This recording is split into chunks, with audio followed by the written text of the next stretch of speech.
Amém, irmãos? A paz do Senhor em toda a igreja.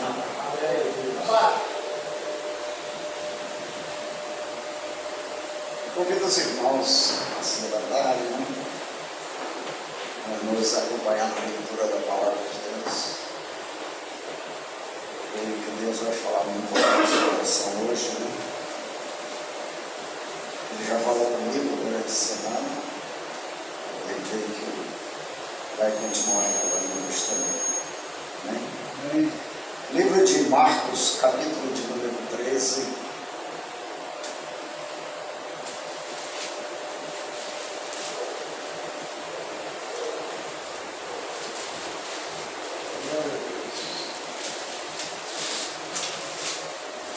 Livro de Marcos, capítulo de número 13.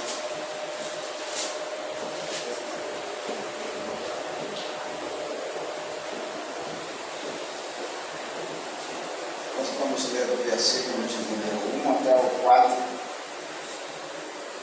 Vai ser o fundamento da nossa mensagem hoje. Diz assim a palavra do Senhor: Quando ele estava saindo do templo, um de seus discípulos lhe disse: Olha, mestre, que pedras enormes, que construções magníficas. E Jesus disse: Você está vendo todas estas grandes construções? Perguntou Jesus. Aqui não ficará pedra sobre pedra, serão todas derrubadas. Tendo Jesus se assentado no Monte das Oliveiras, de frente para o templo, Pedro, Tiago, João e André lhe perguntaram em particular: Dize-nos, quando acontecerão essas coisas? E qual será o sinal de que tudo isso está prestes a cumprir-se? Amém? Os irmãos podem se assentar. Amado Deus, Pai Celestial, Espírito Santo de Deus, eis-me aqui na tua presença. Usa-me, Espírito Santo, conforme o teu querer, a tua vontade, fala em nosso coração aquilo que nós precisamos ouvir nesta manhã. Eu te peço e te agradeço desde já. Amém.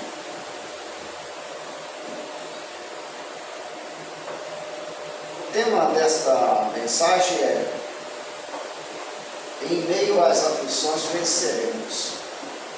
Amém. Nós vamos, a palavra de Deus diz que muitas são as aflições do justo, mas o Senhor livra de todas, E Jesus, Ele prometeu, Promessa de Jesus, que nós vamos passar por aflições. Não é só promessa de coisas, agradáveis, confortáveis, Nós temos promessa de coisas desconfortáveis que nós vamos passar nesta nossa caminhada, até chegar aos céus. A caminhada é longa, mas Ele nos promete estar conosco até a consumação dos séculos, Ele foi, mas Ele enviou um Consolador, para que nele nós tivéssemos força para passarmos pelas aflições.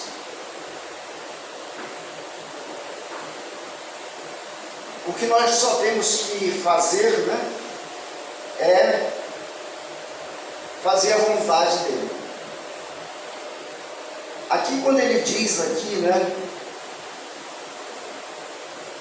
os discípulos aqui, os apóstolos que estavam ali com ele, se maravilhando com aquelas belas obras, arquitetônicas da época, aquilo tudo ali, eles estavam maravilhados com a maravilha que era aquilo ali, quão bonito era tudo aquilo. Mas Jesus aqui mostra a eles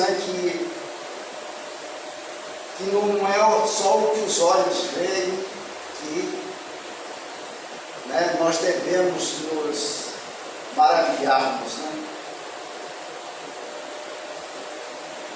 Jesus fala que que Ele tem coisas melhores do que isso para nós.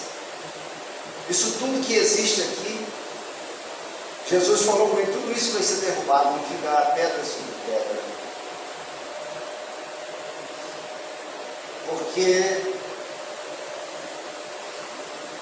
Jesus, ele nos prometeu que a promessa dele para nós é que haverá uma nova terra, novos céus e novas terras, nova terra.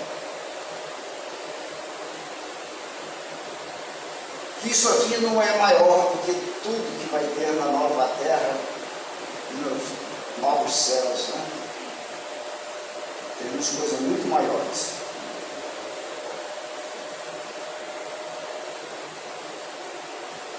Só tem uma coisa que Jesus também alertou a ele, Ele está lá no versículo de número 5, diz assim, Jesus lhes disse, cuidado que ninguém os engane. Muitos virão em meu nome dizendo, sou eu, ou sou o Cristo, Enganarão a muitos. Jesus continua dizendo, quando ouvirem falar de guerras e rumores de guerras, não tenham medo, é necessário que tais coisas aconteçam, mas ainda não é o fim. Então, Jesus estava mostrando para ele um processo pelo qual todos nós iríamos passar, e nós estamos passando, os apóstolos passaram,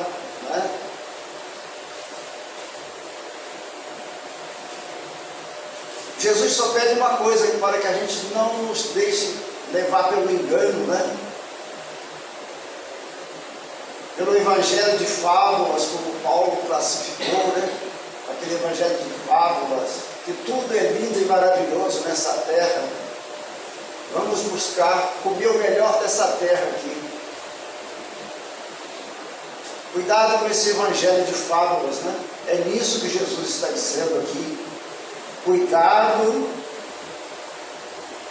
que ninguém os engane, porque muitos virão no nome dele, falarão até no nome de Jesus, pregarão até o evangelho de Jesus, mas colocarão certas doutrinas, certas heresias, em paralelo com esse evangelho. É esse evangelho que Paulo fala, o evangelho de fábulas. Cuidado com esses evangelhos de fábulas, de contos da carochinha, de historinhas milagrosas, de coisas maravilhosas, de ostentação, que hoje está muito em moda esse negócio de ostentação. Muitas congregações, muitas denominações pregando evangelho de ostentação, esquecendo que a nossa caminhada não é para nesta terra, nossa caminhada é para o céu. E a caminhada é longa, ela é cheia de aflições, não só um mar de rosas. Jesus não deixou nada dizendo que seria um mar de rosas. Quando ele chama Paulo, ele chama Paulo para padecer pelo nome dele. Ele não chama Paulo para viver, um mundo maravilhoso, um mundo cheio de riquezas. Ele não prometeu nada disso para Paulo. Ele fala, quando ele falou para o profeta Ananias, convém que ele padeça pelo meu nome. E quanto padeceu Paulo, Morreu pelo nome dele, foi decapitado pelo nome dele. Mas Jesus tinha um propósito com Paulo, que era levar Paulo a pregar para os governantes e os reis da época. E Paulo tinha um bom trânsito, nesse meio lá. Ele saiu de lá, na conversão dele, ele viveu por lá dentro dos palácios. E Jesus determinou a ele pregar para esses reis, para esses governantes da época.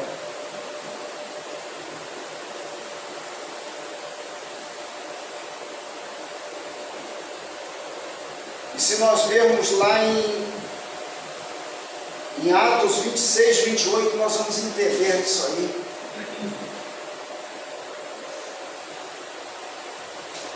Qual era o propósito de Deus, de Jesus, com eleger Paulo apóstolo, né? Porque ele não era apóstolo, não importa, Jesus estava aqui na terra, mas ele foi arrebatado aos céus para aprender de Jesus lá. Ele teve um treinamento especial com Jesus. Ele esteve com Jesus para aprender de Jesus, para ele poder assumir o ministério dele, o apostolado. Então, se nós vemos lá em Atos, no capítulo de número 26, nós vamos entender por que Paulo foi chamado, né?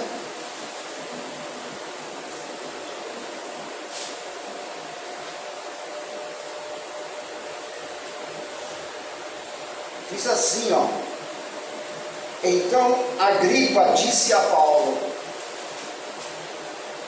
você acha que em tão pouco tempo pode convencer-me a tornar-me cristão? Por que Agripa pergunta para ele? O rei Agripa pergunta isso para Paulo. Paulo foi chamado ali, não foi para pregar o evangelho pelo pensamento, pela cabeça dos homens. Ele estava ali para fazer a sua autodefesa, porque ele estava preso. E ele foi ali para se defender. O rei chamou ele ali com essa intenção. Mas na verdade ele acabou pregando o evangelho aqui. Tanto que o próprio rei Agripa disse a Paulo: você acha que em tão pouco tempo pode me convencer a tornar-me cristão? Paulo responde: em pouco ou em muito tempo, peço a Deus que não apenas tu, Agripa, né? Mas todos os que hoje me ouvem se tornem como eu, porém sem estas algemas, porque ele estava preso, ele estava algemado. Mas ali perante, na tribuna ali que estava inquirindo Paulo, tinha muitas pessoas da corte, estava ali naquele momento. Então nós vemos que aqui Paulo pregou o evangelho para lá dentro do reino. Este foi o propósito pelo qual Jesus chamou Paulo. Não foi para ele ser um apóstolo igual aos outros que caminharam com ele, mas para ser um apóstolo diferenciado. E depois ele foi incumbido de levar o evangelho também aos gentios, né? Por conta disso nós estamos aqui hoje. Senão nós não teríamos sido alcançados também pelo evangelho de Paulo, não é mesmo? E graças a Deus que chamou Paulo, colocou Paulo para que esse evangelho do reino fosse propagado, né, para até outros continentes. Que nós vemos Paulo, um homem que caminhou, né, milhas e milhas, né, atravessou oceanos, esteve na Ásia, na Europa. Poucos apóstolos andaram tanto quanto Paulo para levar o evangelho até os confins da terra, né? E eu convido até os irmãos para meditarem nesse capítulo 26, aí, nesse capítulo 26 em casa, que é maravilhoso, muito lindo a história aqui, nesse momento, que conta, que fala, não fala, né, não se atente para o que Paulo foi preso, pelo que ele sofreu, né, que se atente para o objetivo desse contexto aqui que aconteceu, neste momento, nesse capítulo 26, é algo maravilhoso que nós vamos ver um Paulo aqui, né, evangelizador ao extremo, não falando só lá com esse rei Agripa, ele passou por vários reis até chegar a César. E Paulo não estava muito interessado em fazer defesa dele, se livrar de prisão, não, porque ele sabia o que esperava dele. Ele sabia que ia além da prisão dele ainda. O pior ainda estava por vir, a prisão era nada. Ele sabia que ele ia ser morto, ia ser decapitado. Mas ele tinha um propósito: pregar o evangelho, aonde quer que ele estivesse. Nós vemos que até o final o cumprimento da pena dele de prisão, né? O próprio rei libera uma casa especial para ele ficar e receber os amigos dele, para ele pregar o evangelho a partir dali. Paulo não parou até a morte, mesmo estando preso. E eu acho que ele pregou mais quando estava preso. Ele escreveu muitas das cartas dele quando ele estava preso. Ele fez a maior parte da obra dele dentro da prisão. Porque o que importava para ele não era a vida. Ele falava, né?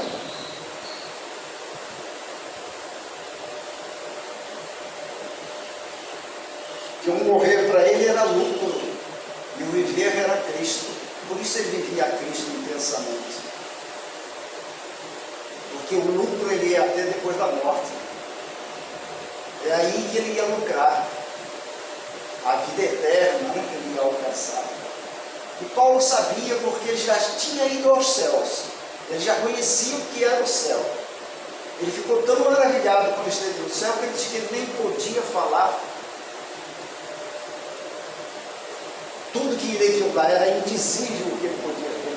Viu lá e coisas que ele nem podia falar. Eu imagino, né, qual foi essa maravilha, o que ele viu lá, que empolgou tanto ele ao ponto dele não se preocupar com as coisas desse mundo.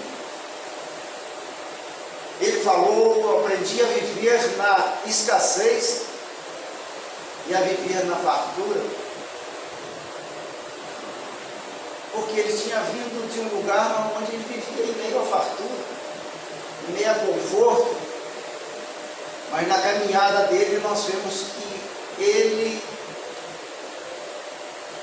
nem lembra disso, ao ponto dele falar que ele reputava todo o conhecimento dele anterior, toda a cultura que ele tinha, ele reputava por esterco, como algo que não tem muito valor. Se bem que o esterco tem até um certo valor, né? Se aproveita o esterco até para a plantação, né? E eu acredito que até nesse sentido, né, nos dá margem para a gente conjecturar que, quando Paulo fala em esterco, que esse esterco que ele reputou por esterco, de certa forma, facilitou a vida dele, até pelo trânsito dele dentro do palácio, né? Eu acredito que isso que ele tornou como esterco, esse conhecimento que ele tinha, cultural,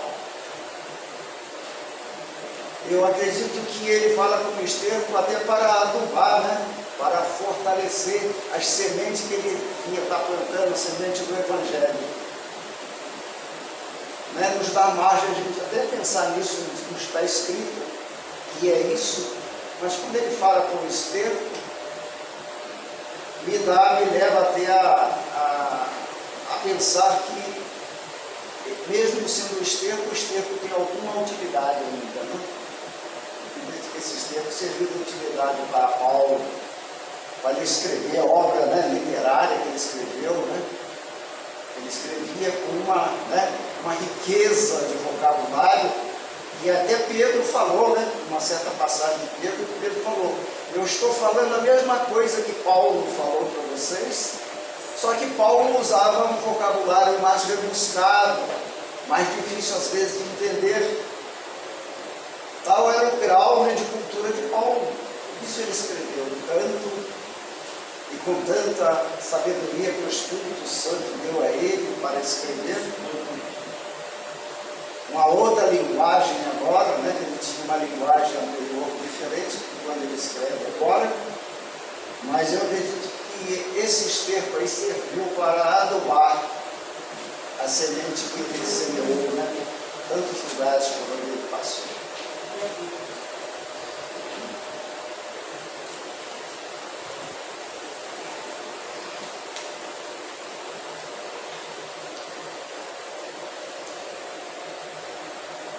A gente voltando lá, né, no Marcos 13, onde a gente está, foi a leitura, só para a gente dar continuidade dentro desse capítulo, onde eu acho interessante, porque ele vai levar a nos mostrar todo o processo pelo qual nós vamos passar, por todas as aflições que nós vamos passar,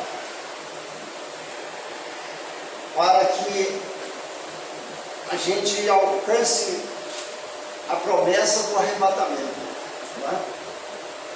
E muitos falam, Jesus pode voltar a qualquer momento. Não é a qualquer momento. Ele descreve aqui, nesse livro de Marcos, ou Marcos escrevendo o que Jesus falou, nós vemos que não é a qualquer momento.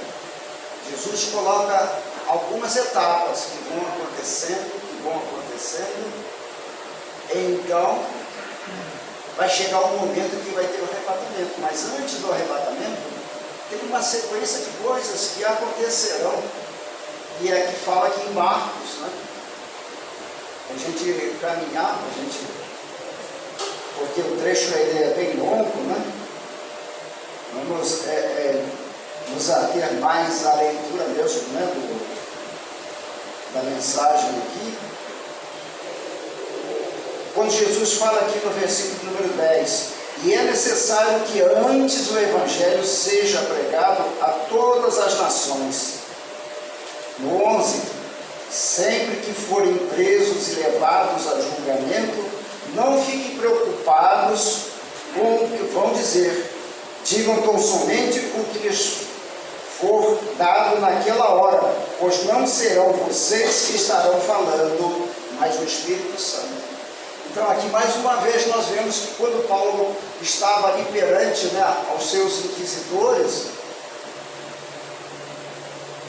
Paulo não estava ali, né, o Espírito Santo colocou o que eles deveriam falar na linguagem daquelas pessoas que estavam ali, para que eles entendessem o Evangelho que Paulo fala aqui em Atos 26 lá, né, que eu falei para os irmãos, né, ler e acompanhar, os irmãos vão entender o que Jesus está dizendo aqui, que nesse momento que vocês foram presos, que muitos foram presos dos apóstolos, dos discípulos, muitos deles foram presos.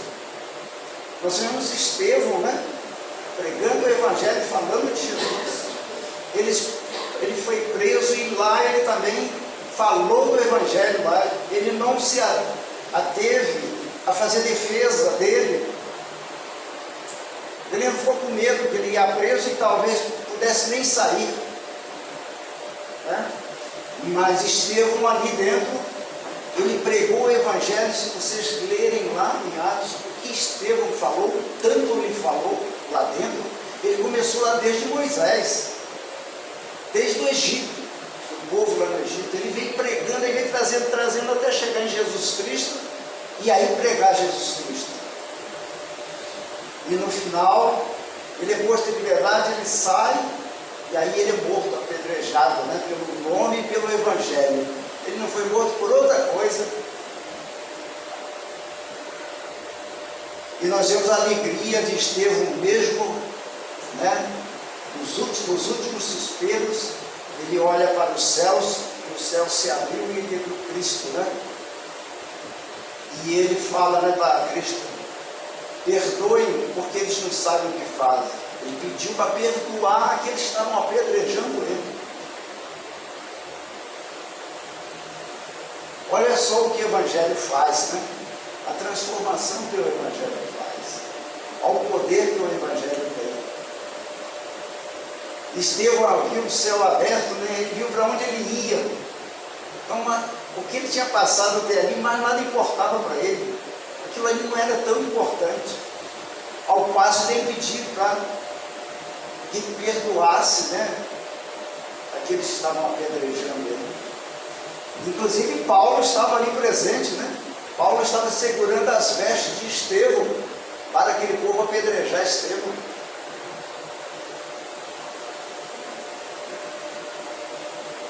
Até isso me leva a conjecturar de que essa permissão de Paulo para apedrejar e matar Estevão, nessa ida que ele esteve ao céu, quando ele esteve lá, eu acredito que ele deve ter visto Estevão, conversou com Estevão, e aí isso botou aquele espinho na carne dele, né? Não podia, aquilo lá perturbava ele, incomodava ele.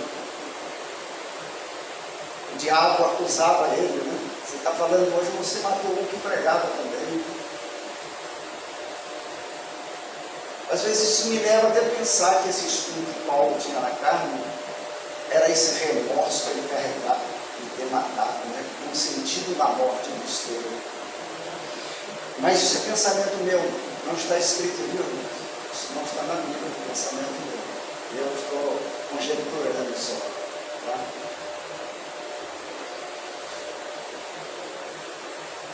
Aqui diz assim, ó, que antes de Cristo vir, olha só o que ainda vai acontecer.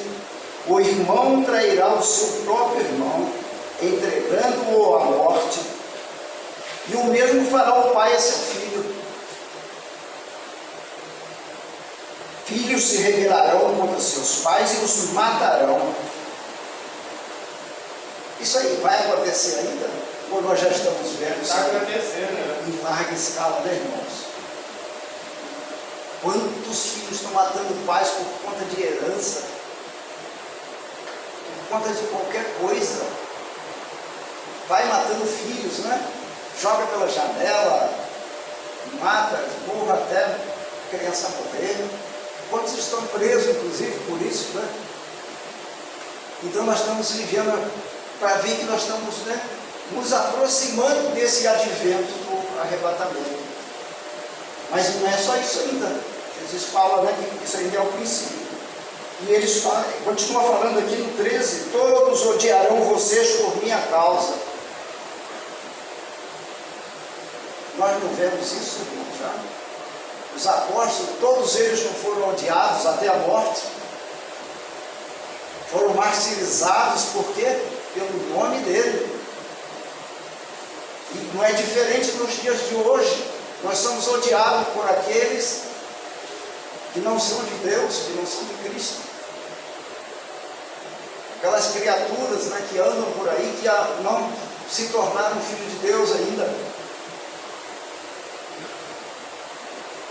Mas nós somos odiados por eles. Então isso aqui é algo que nós já estamos nessa fase do processo, nós já estamos vivenciando.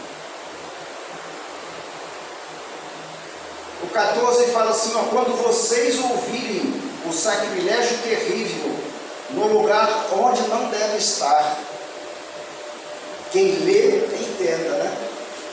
Então por isso que a Bíblia às vezes ela nos dá margem a conjecturar coisas, e nem tudo vai ser muito detalhado, a tudo bem às claras.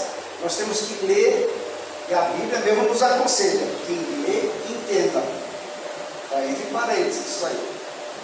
É para você entender.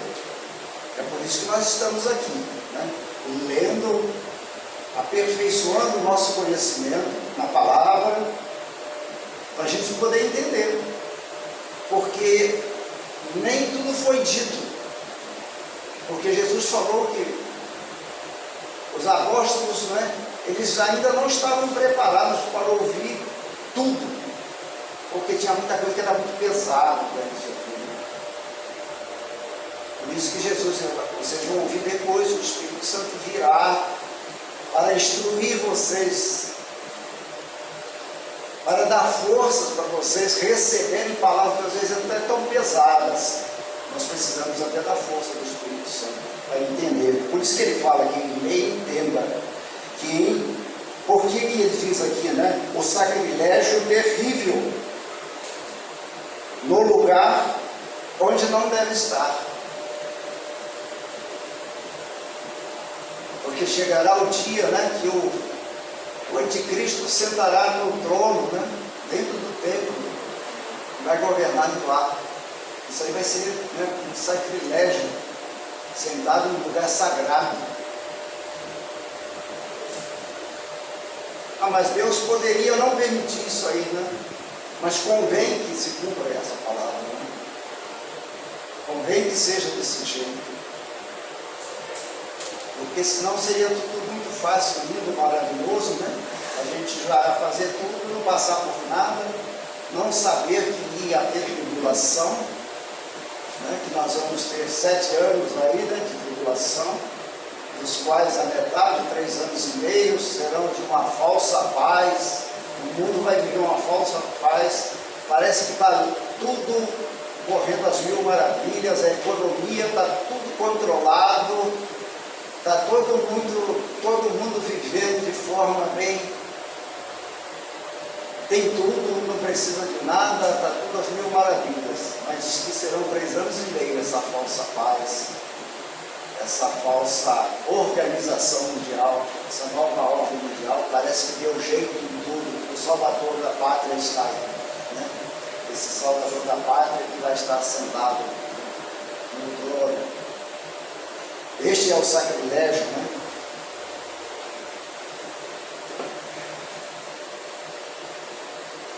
Continuando, então, que ninguém entenda.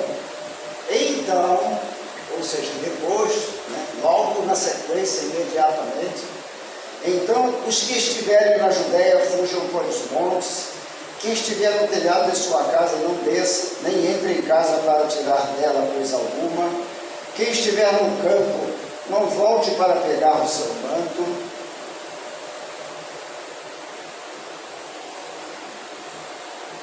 O 17 fala: como serão terríveis aqueles dias para as grávidas, né?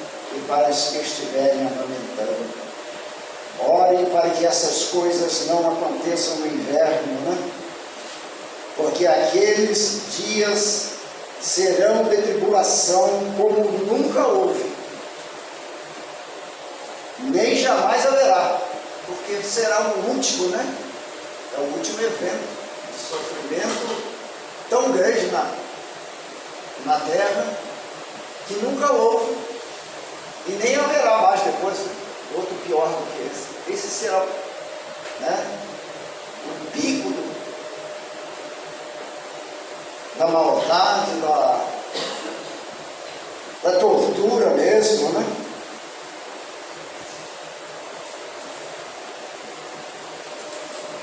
O 19 fala: porque aqueles serão dias de tribulação como nunca houve, desde que Deus criou o mundo até agora, nem jamais haverá.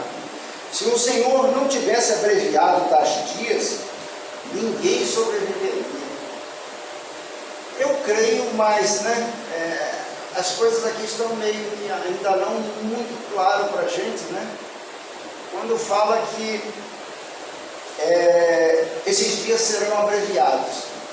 E eu fico a imaginar que dos 7 anos que terão, 3 anos e meio serão anos bons, né?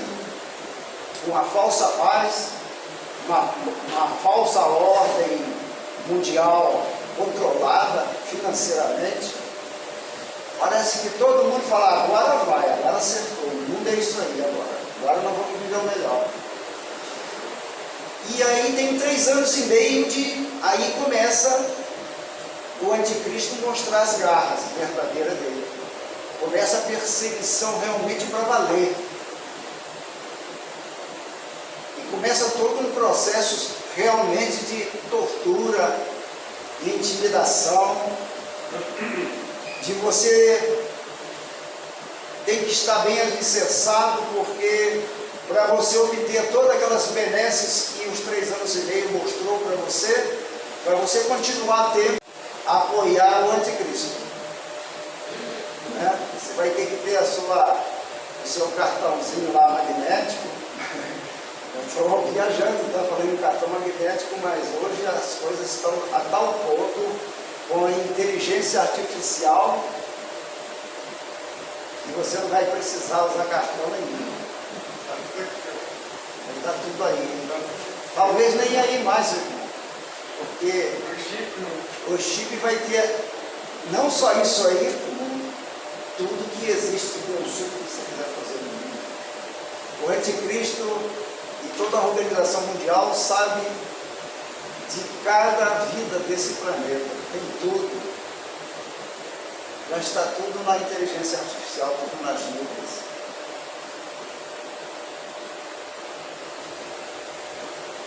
Vai ser difícil, né? Não negar a Cristo para continuar vivendo. Ainda que ele fala que abreviou esses dias, ou seja, eu entendo que abreviou para 3 anos e meio. Passa muito rápido 3 anos e meio, né? Ainda que a gente tenha que passar, eu não estou aqui falando, né, de pré-tribulação, que nós vamos estar no meio da tribulação, no final. Não estou falando disso, irmãos. Eu estou falando que nós devemos estar preparados, que pode ser, porque aqui fala, quem lê entenda. E eu estou lendo, eu estou entendendo dessa forma. Pode ser o entendimento do membro dos irmãos, o entendimento do pastor, pode não ser. Mas o meu entendimento, que eu, quando o aqui fala para mim que é para mim ler e entender, a Bíblia está dizendo isso para mim,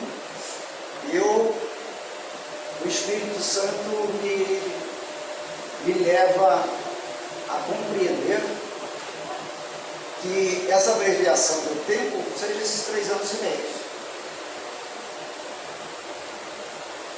Porque se nós vamos passar por aflições, como Cristo falou, nós podemos passar 3 anos e meio de aflições também.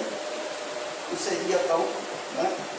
Nos versículos seguintes vai nos mostrar que essas coisas vão acontecer com a igreja aqui, porque o arrebatamento vai ser depois dessas coisas aí. Então você vai ter essa tribulação, né? Me leva a pensar que nós vamos passar 3 anos e meio dessas aflições aqui também. E nós vamos suportar porque o Espírito Santo vai estar em nós. Amém. Em nome de Jesus. Eu creio nisso. Se acontecer dessa forma, né, se eu estiver enganado, ou se eu estiver certo e a gente passar realmente dessa forma, eu quero crer que o Espírito Santo vai nos ajudar nesse período de tempo que 3 anos e meio passa muito rápido, né? Para mim, 76 anos de vida passou tão rápido. Eu quase não vi tudo acontecer. Eu estou com 76 anos e estou vendo que passou muito rápido. Eu cheguei até aqui. Eu não imaginava, eu imaginava que o máximo que eu ia estar velhinho de bengala com 60 anos, quando eu ainda era jovem. Eu imaginando a melhor das hipóteses que eu ia chegar a 60 anos. Já passou 16 anos. Então já estou vendo o lucro, né? Mas a palavra, só continuando aqui, ó, versículo número 20 diz: se o Senhor não tivesse abreviado tais dias, ninguém sobreviveria. Significa que então nós vamos sobreviver dentro desse período abreviado que ele determinou.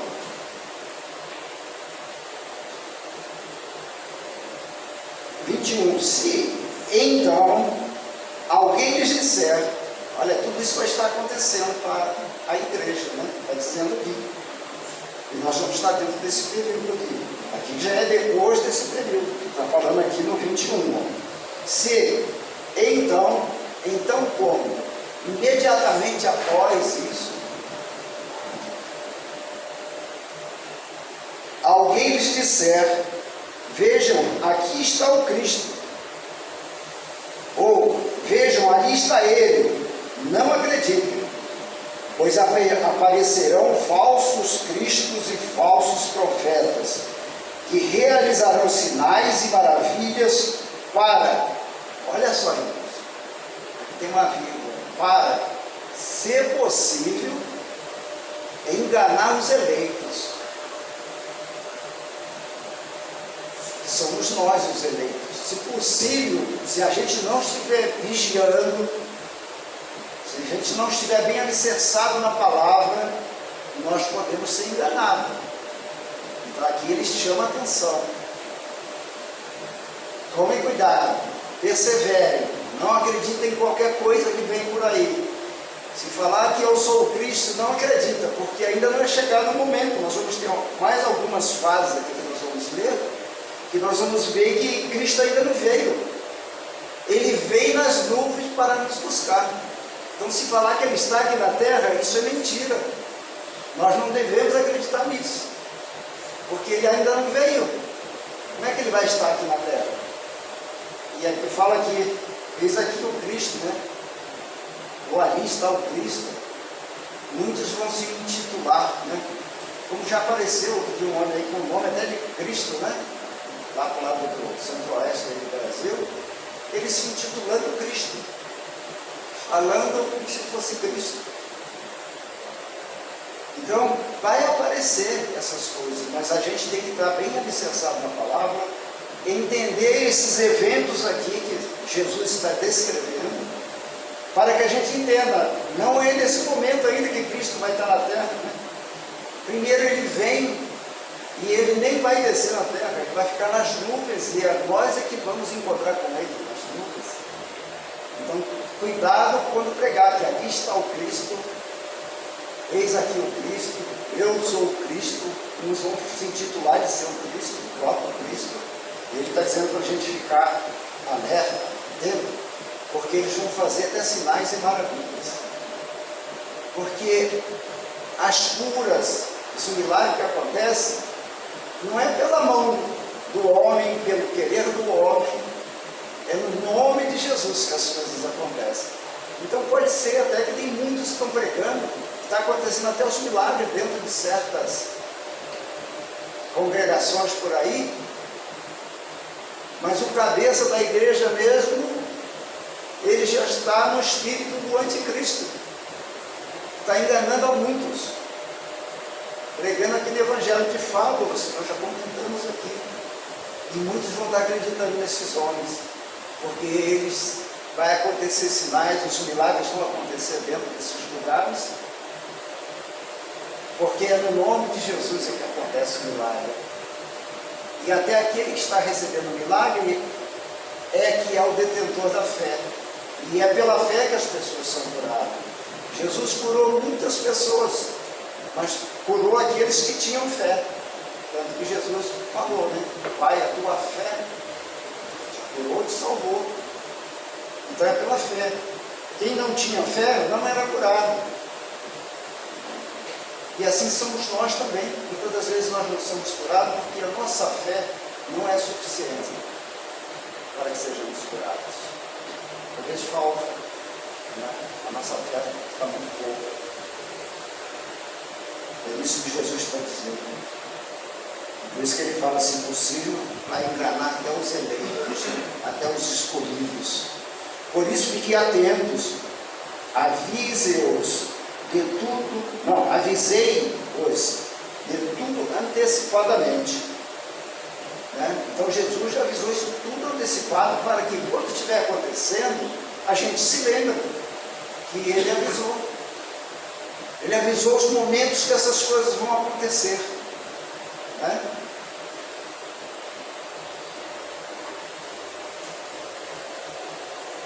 O 24 fala assim, mas naqueles dias, olha só, naqueles dias, que dias são esses, né?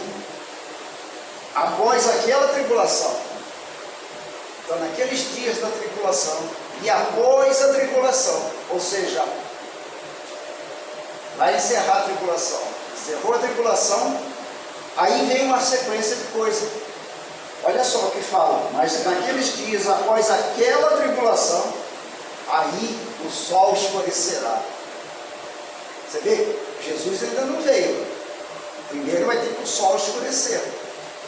O que ele está dizendo aqui? Aí o sol escurecerá e a lua não dará a sua luz.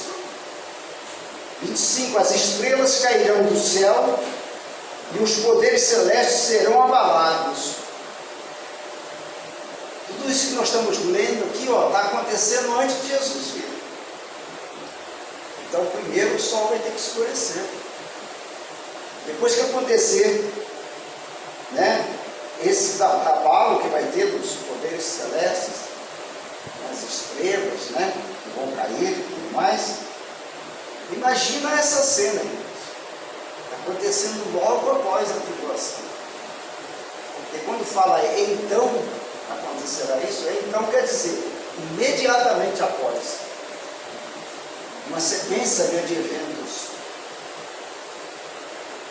Então, quando acontecer tudo isso, lá no 26, aí então, olha só, então se verá o Filho do Homem. Se nós formos ver lá em Apocalipse, não vai dizer, né? Vai explicar mais detalhadamente que haverá, né, o toque da trombeta e tudo mais, os anjos, né, vão sair, vai recolher todos dentro de todos os 4 cantos da terra, e os primeiros os mortos ressuscitarão, precederão os vivos. Imagina a quantidade de mortos que tem, que morreram em Cristo, e ainda que morreram debaixo da lei, mas foram homens encontrados justos, né? Debaixo da lei, mesmo vivendo debaixo da lei. Aqueles que viveram sem lei antes de Moisés, desde Adão até Adão, incluindo lá nesses que não tinham lei naquele momento escrito. Todos esses vão ressuscitar primeiro e serão arrebatados. E nós, os vivos, que se encontrar neste momento, seremos também arrebatados. Encontraremos com Cristo nas nuvens. Então nós vemos aqui que uma série desses eventos ante a tribulação vai acontecer, o sol vai ter que cair. Jesus não vem com o sol brilhando do jeito que está aqui. Aqui está dizendo que não, o sol vai escurecer. E que a lua não dará mais a sua luz, que as estrelas cairão dos céus. Ou seja, todo o sistema celeste, né, vai ser abalado, vai ser tudo modificado. Isso vai deixar de existir a partir daí. E aqui fala que então, imediatamente após isso aí acontecer, eu entendo assim que vai ser tudo isso acontece e Jesus está vindo nesse momento. Não dá tempo mais para falar, puxa vida, né? Agora eu vou me entregar para Jesus. Não dá mais tempo. O tempo eu acredito que ainda é enquanto o anticristo está perseguindo aqui. Nesse momento a gente ainda tem tempo, o mundo ainda tem tempo para se arrepender dos maus caminhos. Porque depois que o sol escurecer e a lua não der mais a sua luz e as estrelas caírem, é imediato a vinda de Jesus.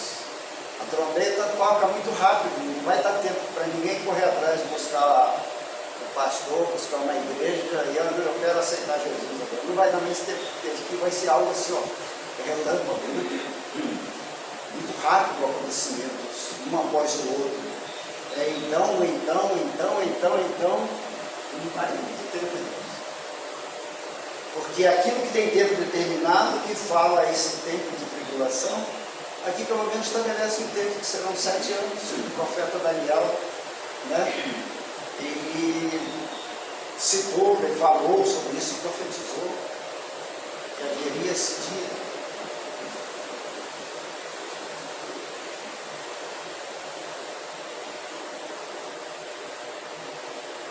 Então, o que nós temos que fazer? Então se verá o Filho do Homem vindo nas nuvens com grande poder e glória, e ele enviará os seus anjos e reunirá os seus eleitos dos 4 ventos aqui, né? Que eu já até tinha cantado um pouco. Está lá também em Apocalipse, aqui confirma a mesma coisa, né? Jesus falando, e aqui é Jesus falando, né? Marcos só escreveu que vai ajuntar então até os confins do céu, né? No 28 fala: aprendam a lição da figueira. Quando seus ramos se renovam e suas folhas começam a brotar, vocês sabem que o verão está próximo. Assim também, quando virem estas coisas acontecendo, olha só os sinais, quando virem estas coisas acontecendo, saibam que ele está próximo às portas. Ou seja, o que são essas coisas? Né? Tudo isso que aconteceu aqui, até quando o sol vai escurecer. Quando as estrelas caíram do céu, quando a lua perdeu a sua luz, então está perto. Fala que então está perto do tempo. E fala que Jesus está próximo, está às portas, ou seja, já está ali, né?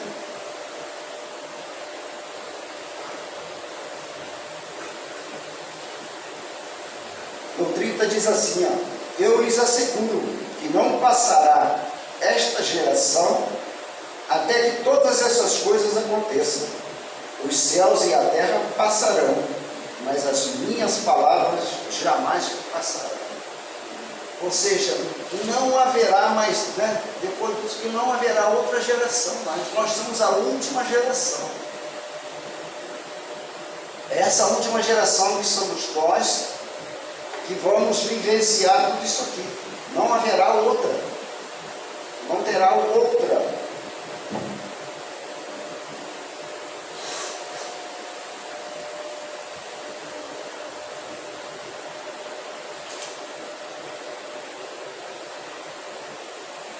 E ele dá esse exemplo da figueira aqui, né? Porque muitas das vezes nós também sabemos, às vezes, até interpretar que vai chover, né? A gente está no sol, de repente começa a escurecer, as nuvens começam a, né, cobrir o sol, e começa aquele vento. A gente, né, com o nosso conhecimento já, que nós temos, com a história que nós temos, nós podemos prever que vai chover logo imediatamente após isso aí. Quando Jesus fala aqui da figueira, ele está dando um exemplo. Nós sabemos reconhecer quando a figueira, né, vai brotar. Quando começa isso? Quando as folhas dela começam a se renovar, novos galhinhos começam a nascer, significa que logo após vai florescer.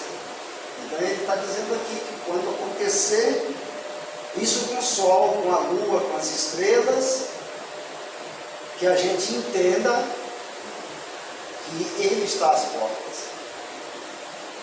A trombeta vai tocar. Não haverá mais outro evento. Os eventos que ele tinha que contar, ele contou tudo na sequência para trás. Ele veio até chegar o momento dele vir nas nuvens. Como os anjos vão proceder, né, a partir daqui.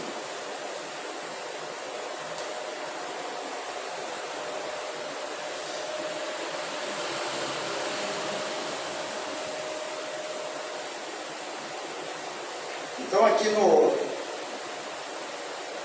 versículo de número 31, diz que os céus e a terra passarão, mas as minhas palavras jamais passarão. Por que os céus e a terra passarão, né? Porque a palavra de Deus diz que haverá novos céus e nova terra. Então essa terra aqui, ela vai passar. Os céus vão mudar, porque não vai cair o sol, vai cair as estrelas, a lua vai cair. Então, será criado, né, haverá uma nova forma de céu. Diz que na Nova Jerusalém nós não dependeremos mais da luz do sol, né, porque haverá só luz, né, a própria luz. Nosso Senhor, a própria luz de Deus, vai resplandecer toda a terra, não vai precisar mais de sol. Vai ser diferente. Esse é o novo céu, nova terra. Por isso que Jesus falou, os céus e a terra passarão, mas as minhas palavras, que são palavras essas, e tudo isso aqui vai acontecer, é palavra dele, é livre e certo. E que haverá um novo céu e uma nova terra, é palavra dele também. Não é só isso também é a palavra dele. E nós podemos ver isso aí lá em 2 Pedro, no capítulo de número 3, 12 até o 15, fala assim, ó: esperando o dia de Deus e apressando a sua vinda, naquele dia os céus serão desfeitos pelo fogo, e os elementos se derreterão pelo calor. Olha só, irmãos.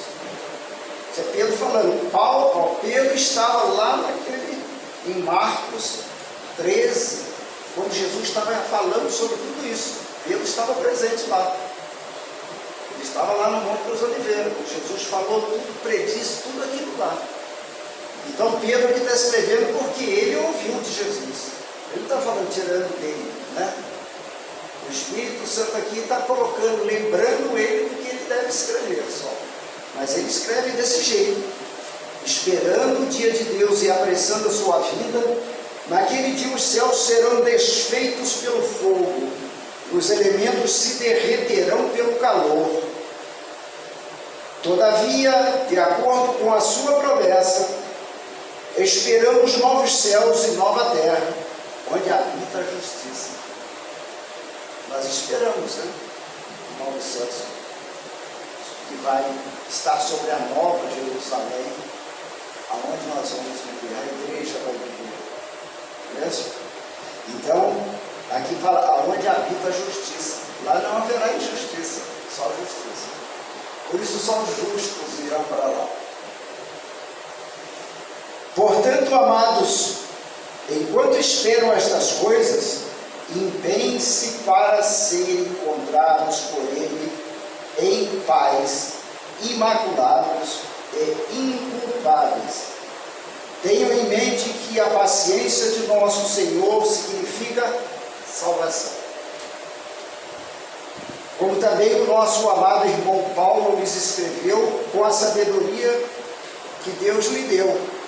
Olha só, aqui que eu falo, que aqui Pedro elogia inclusive os escritos de Paulo, mas ele está dizendo que ele concorda com tudo que Paulo falou, e tudo que Paulo falou é verdade, e tanto que ele também está falando.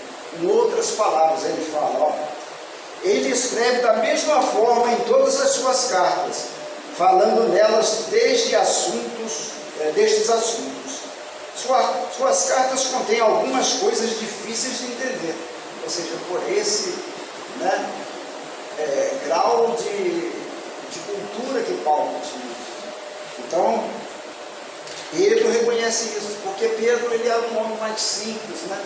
Com pouca cultura. Mas nós vemos que com essa pouca cultura que Pedro tinha, né? Rude como ele era, mesmo assim, o Espírito Santo, né, usou ele para escrever coisas maravilhosas, né? Para não escrever coisas desencontradas com o que outros escreveram. Ele escreveu exatamente o que Cristo estava falando lá em Marcos 13. Então ele continua dizendo, né? Suas cartas contêm algumas coisas difíceis de entender, as quais os ignorantes e instáveis torcem, como também o fazem com as demais escrituras, para a própria destruição deles. Então é isso que Jesus alerta para a gente tomar cuidado, que são essas pessoas, esses dirigentes de congregação, que usam o Evangelho, mas distorcem as palavras, para as aplicar em proveito próprio, para que eles obtenham resultados financeiros através de numerosas pessoas. É isso que Jesus aqui está nos alertando através de Pedro, para a gente tomar cuidado, porque eles vão estar distorcendo, acrescentando coisas ao Evangelho que não tem, fazendo coisas que não estão no Evangelho, aplicando um texto em algum benefício próprio, para obter algum resultado particular. Então aqui ele está nos alertando para a gente tomar este cuidado,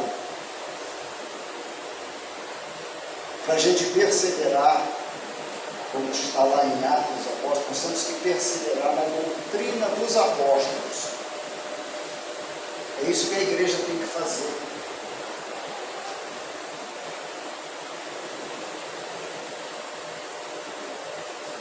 Lá em Atos dos Apóstolos, capítulo número 2, 42 a 44, vai nos dizer assim, ó, Atos 2, 42 a 44.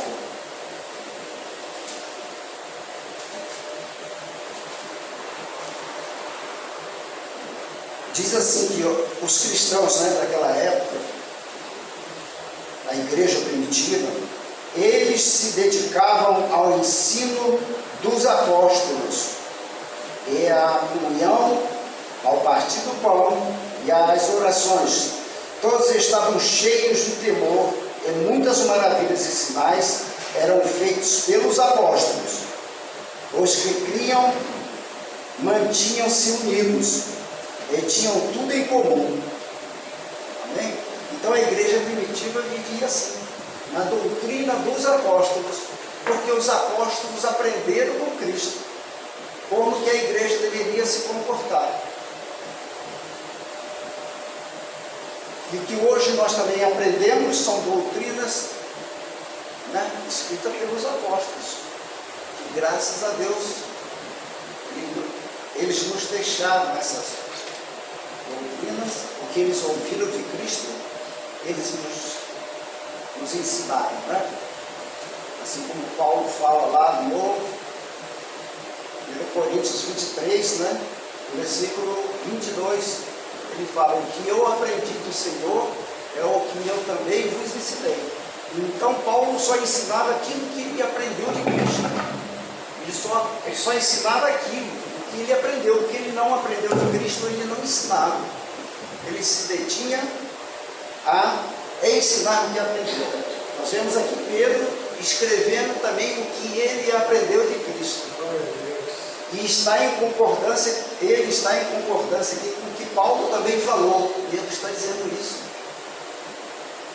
Jesus vem e usa João para escrever um livro de Apocalipse, que vai também concordar com tudo isso que ele já falou, com o que Marcos escreveu, com o que Paulo escreveu, com o que Pedro escreveu. João escreve também tudo aquilo que Jesus manda ele escrever. Então nós temos o ensinamento dos apóstolos, a doutrina dos apóstolos sendo repassadas para nós. Porque tudo que eles escreveram foi inspirado pelo Espírito Santo. Não partiu deles próprios. Tudo que saiu escrito, né?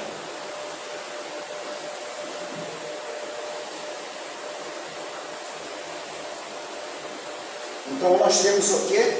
Pelo que nós lemos aqui, nós estamos sendo convocados, né, para perseverarmos na doutrina dos apóstolos, como foi desde esse Atos 2:42. E que nós despertemos para viver como a igreja primitiva. Nós só temos que viver como a igreja primitiva vivia. E tudo vai dar certo. Nós vamos chegar lá, em nome de Jesus. Nós estaremos no céu. Amém? E a Deus a todas as glórias, né? Amém. Glória a Deus.